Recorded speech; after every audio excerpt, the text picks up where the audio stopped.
Hello there everyone, my name is Mathew McKenna and welcome back to my channel. So you may or may not know that over the last year or so, my editor Billy and I have essentially been in a constant battle with a beast. A beast equal parts crazy and imposing, and it is called Content ID.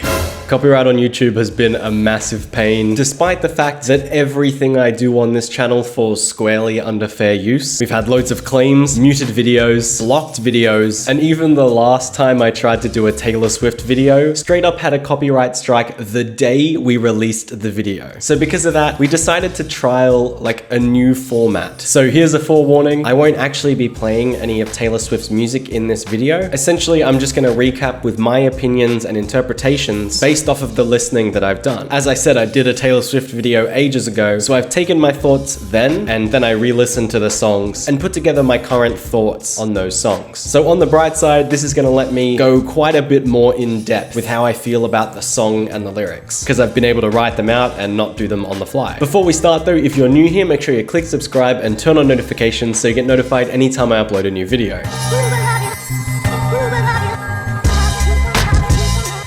So as someone with zero Taylor Swift experience, having this as the first song I ever listened to of hers was surprising to say the least. It had far more of a country vibe than I was expecting, really having that like southern twang, particularly I think on her low notes, which funnily enough is something I actually quite like when it comes to these kinds of songs. I'm one of those like apparently weird people that actually enjoys some country music, although I guess what I like is more like folk music. One of my favorite bands is called Bright Eyes. Conor Oberst is the lead singer, and his solo stuff is also great. And some of that solo stuff is super country. Now with that said, Taylor singing in this style didn't particularly resonate with me. I just don't really think the style and the personality really suited her voice. It almost felt as though it was being put on or played up. Now that song is like 12 years old. Maybe I'm just picking up on like her vocals not being quite as developed as they are today.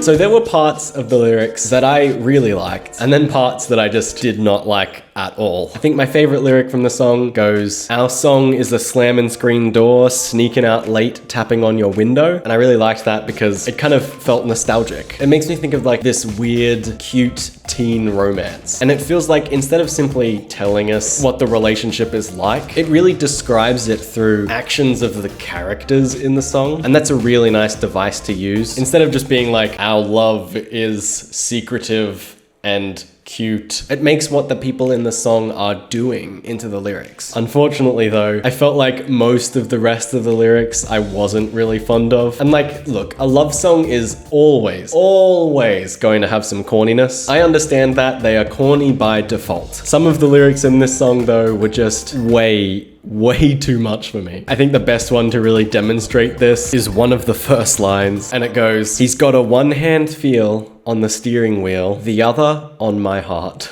And I guess that just felt a little lazy in comparison to some of the others. So I actually quite liked the visuals involved in the music video. I'm kind of a sucker for music videos that have a band in just like a plain white studio, so long as they mix it in with other visuals. For example, I really liked the music video for Blink-182's Damn It, which does like a similar thing. There was also a cool shot at one point, which looked like they were referencing American Beauty, and Taylor's sparkling guitar was amazing. I loved that.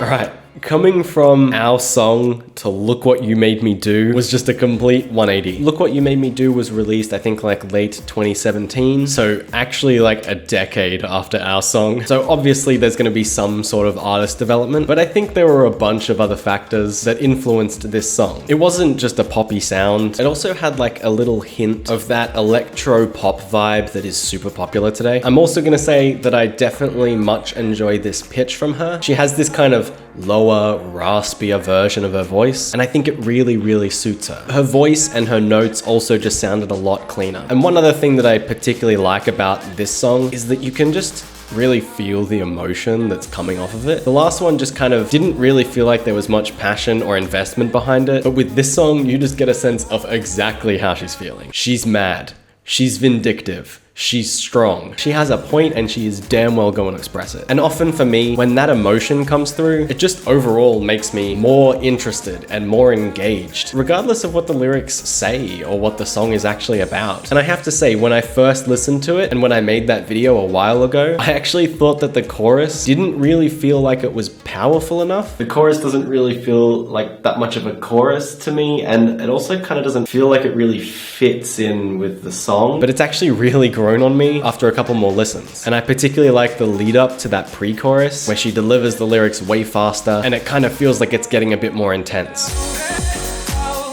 This is just absolutely filled with meaning. So many very pointed lines. I can tell from even the opening lines that there's references to things that have happened to her in the past. I think most notably, there are lines like, "Don't like your tilted stage, the role you made me play of the fool." I feel like that might be talking about Kanye West, how he did that thing to her at, I think it's the VMAs, I want to say. And I don't know if my interpretation here is correct, but I kind of felt like the whole message of the song was quite literal, as though she's singing about all the things that she has to be in order to be in the pop scene. She has to constantly change and keep up with how the world moves on. So then the idea is essentially, look what you made me do. You made me turn my music into this like extreme satire version of pop. Something that, while maybe it wasn't what she was in the past, it's what she is now. And I mean, the song did the trick. It's got like over 1 billion views on YouTube, which is absolutely insane. Just like the lyrics, the music video is also just packed with meaning. I really like how her outfit changes are sort of representative of the changes she's singing about in the chorus. And when she says the lyric, "Look what you made me do," she has this more modern gothic style of clothing that's very different to her other styles. She kind of progresses from like this clean cut version of herself to a more rugged or out there style. You can also see that like in the dance routine, they incorporate a bunch of moves that are seen in a lot of pop videos. There's even one of those like leg spread moves that they did in Mean Girls. It's very over the top and it's very intricate. And that's the point, which I think makes it deliver its point super effectively.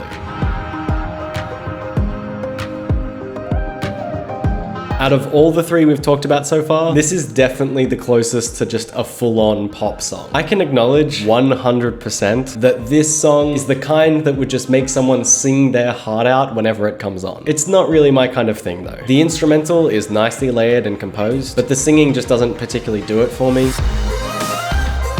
Alright, so no hate, but I don't really like the message of this song. Obviously, I don't put this entirely on Taylor. I know that when it comes to these sorts of songs, artists are often pressured to make something that is relatable to a very wide market. So I understand that. But here's my problem with it. This song is literally telling someone that they shouldn't be with their partner. Instead, they should be with you. I think that's kind of a terrible thing. Just imagine how off-putting it would be if in real life you were in a relationship with someone and someone started telling you how you just belonged with them instead. I'm subscribed to the Nice Guys subreddit and a bunch of cringe subreddits, and I see pretty much that same exchange multiple times a day, and everyone's like, oh god, what a creep. And I've seen these types of songs a lot. They're often painted as romantic, and I think they're the exact opposite. It's not romantic to tell someone that you know their wants and their needs better than they do. And it's not romantic to inject yourself into someone else's relationship just because you think you know what they need in a partner. And I know in the music video, he ends up being interested in her. And his partner isn't the nicest person, but I think it sets a very gross precedent for a lot of people listening to the song. I just also don't like seeing songs that perpetuate this idea of just be persistent, you'll win them over. If someone says no or isn't interested, you should respect that. Not respecting someone's desires like that is in no way romantic. It's just gross.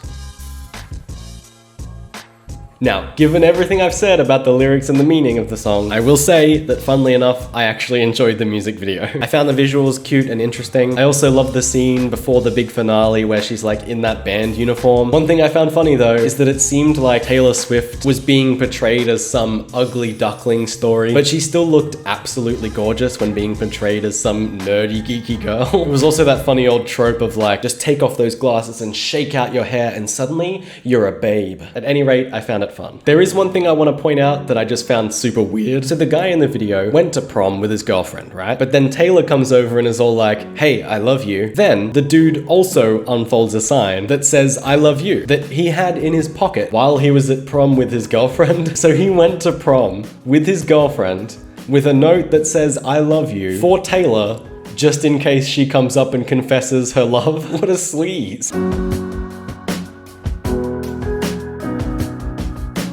Now this one was a bit of a bop. It is a super vibrant track that is really carefree and fun. It does follow like the standard pop music construction that's a little bit predictable, but can also be a part of the fun. One thing that I usually like when songs do is when the chorus evolves as the song goes on. And this is a song that does that. It layers on to the already big chorus. They were adding some extra backing vocals, some instruments, or in one case just like a sustained note. And it's funny, this isn't the type of song that I'd particularly like at all, but I found it catchy and fun. When I hear a song that just kind of makes me think, screw it, that's almost always a positive experience for me. When I was a few lines in, I didn't quite catch the meaning of the song. I actually found the line, "'cause you said you needed space," what? Kind of weird and unreasonable before the song continued. I was sitting there thinking, how is that confusing or bad that he just wants space? And that was actually a pretty cool experience for me because the lyrics kind of confused me at the start. Then I realized that's exactly the point. So the motivation is that Taylor's ex-partner has been really flip-floppy, going back and forth between really wanting her and then wanting nothing to do with her. When people act like this in relationships, especially for an extended period of time, their partners will often just reach a breaking point. I've seen friends of mine get worked up to that point, just being so confused and so annoyed that they figure, I'll just go ahead and make the decision, that way the problem is over with. It's sort of like if you're gonna mess me around, I will just make the decision for you. That kind of frustration comes across really clearly in these lyrics for me. As a final note about the lyrics, I have no idea who this is about, but it really feels like it's about someone in particular. I say that because of the line, "You would hide away and find your peace of mind with some indie record that's much cooler than mine." When lyrics are so specific like that, it makes me think that there's a very pointed story behind them. And I like that in a song. I like specificity. I don't like songs being about just a feeling, but about this feeling in this situation. If you happen to know who that song's about, please let me know in the comments. I mean, it stays true to that carefree vibe. There is some really weird stuff going on though. There seems to be like a party at her place, but there's all these people like dressed up in weird costumes. A dude even has his nose painted black with like some whiskers, like he's in a Dan and Phil video. It's all just a bit odd. To be fair, I do sometimes like weird stuff. And don't think I didn't notice that this party in her apartment just seems to get bigger and bigger and bigger as the song goes on and her frustration builds. It seems as though what's happening is she's caring less and less the longer that this drama just carries on. So that's all the songs we're going to talk about today. Personally, I quite liked Look What You Made Me Do and We're Never Ever Getting Back Together. As I said, I think that just comes from me really liking specificity in lyrics and in the song topic. That to me personally is just far more interesting. Please let me know what you thought of this format and about me going a bit more in depth. I really want to hear your opinions. So thank you so much for watching and I hope you enjoyed the video. If you did, please don't forget to click that like button and as always, have an awesome time until I see you next. See ya.